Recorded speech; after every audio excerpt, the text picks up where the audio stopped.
Super കൺമണി സീരിയലിൻ്റെ ഏറ്റവും പുതിയ പ്രൊമോ റിവ്യൂയിലേക്ക് എല്ലാ കൂട്ടുകാർക്കും സ്വാഗതം. മനോജ് ആണെങ്കിൽ പ്രശ്നങ്ങളിൽ നിന്ന് വലിയ പ്രശ്നങ്ങളിലേക്കാണ് പോയിക്കൊണ്ടിരിക്കുന്നത്.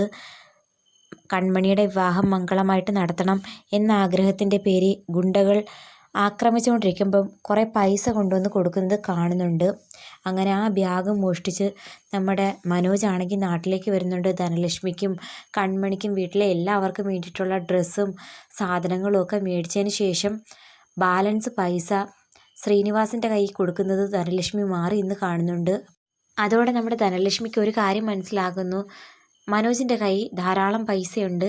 അതുകൊണ്ട് അല്പ സ്നേഹവും കെയറിങ്ങും ഒക്കെ കൊടുക്കാൻ വേണ്ടിയിട്ട് കൺമണിയുടെ പിന്നാലെ ചായ, ജ്യൂസ്, പാല് എന്നൊക്കെ പറഞ്ഞ് നടക്കുന്നത് പോലെ തന്നെ നമ്മുടെ മനോജിന് വേണ്ടിയിട്ടും ചായയും പാലും കൊണ്ടൊക്കെ നടക്കുന്ന സമയത്ത് ഇതൊരുപാട് പേരുള്ള വീടാണെന്നും കോഷ്ടിയൊന്നും കാണിക്കേണ്ട ആവശ്യമില്ല, എനിക്ക് നിന്നെയും നിനക്ക് എന്നെയും വ്യക്തമായിട്ട് അറിയാം, നീ എന്നോടിപ്പോൾ ഈ കാണിക്കുന്ന സ്നേഹത്തിൻ്റെ പിന്നിലെ പൊരുൾ വരെ എനിക്കറിയാമെന്ന് മനോജ് പറയുന്നത് കേട്ടിട്ട് ധനലക്ഷ്മി അയ്യടാന്ന് പറഞ്ഞ് നിൽക്കുന്നു.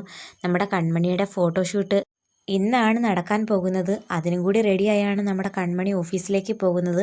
ഓഫീസിൽ കുറച്ച് വർക്കുണ്ട്, അതിനുശേഷം നേരെ പോകാമെന്നാണ് വിചാരിച്ചിരിക്കുന്നത്. എന്നാൽ ആൻറ്റിയമ്മയെ വിളിക്കുന്ന മാനസ ഇന്ന് കൺമണിയുടെയും കൃഷിൻ്റെയും ഫോട്ടോഷൂട്ടാണെന്നുള്ള കാര്യം മനസ്സിലാക്കുന്നു. അതിന് വേണ്ടിയിട്ട് ചില പ്ലാനൊക്കെ തയ്യാറാക്കുന്നു.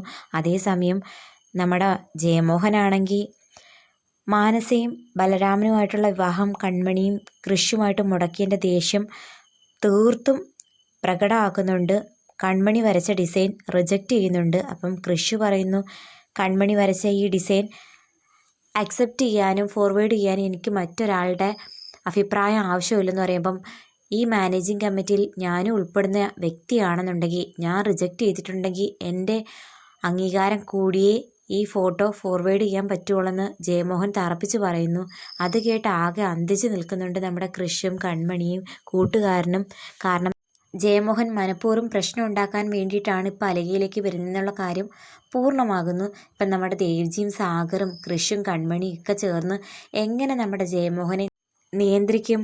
ഇനി അലികയിലേക്ക് ഇൻവെസ്റ്റ് ചെയ്തേക്കുന്ന ആ 200 കോടി രൂപ ഒറ്റ നിമിഷം കൊണ്ട് കൊടുക്കേണ്ടി വരുമോ? കാത്തിരുന്ന് കാണേണ്ട കാര്യമാണ്. എന്തായാലും നമ്മുടെ മനോജിനെ തിരക്കി ഗുണ്ടകൾ നാട്ടിലേക്ക് വരുമോ? കൺമണിയുടെയും കൃഷിൻ്റെയും വിവാഹ സമയത്ത് ഇനി അവർ വന്ന് പ്രശ്നങ്ങൾ ഉണ്ടാക്കാൻ ചാൻസ് ഉണ്ടോ? കാത്തിരുന്ന് കാണാം. വീഡിയോ ഇഷ്ടമായാൽ തീർച്ചയായിട്ടും ചാനലൊന്ന് സബ്സ്ക്രൈബ് ചെയ്ത് സപ്പോർട്ട് ചെയ്യാൻ മറക്കല്ലേ കൂട്ടുകാരെ.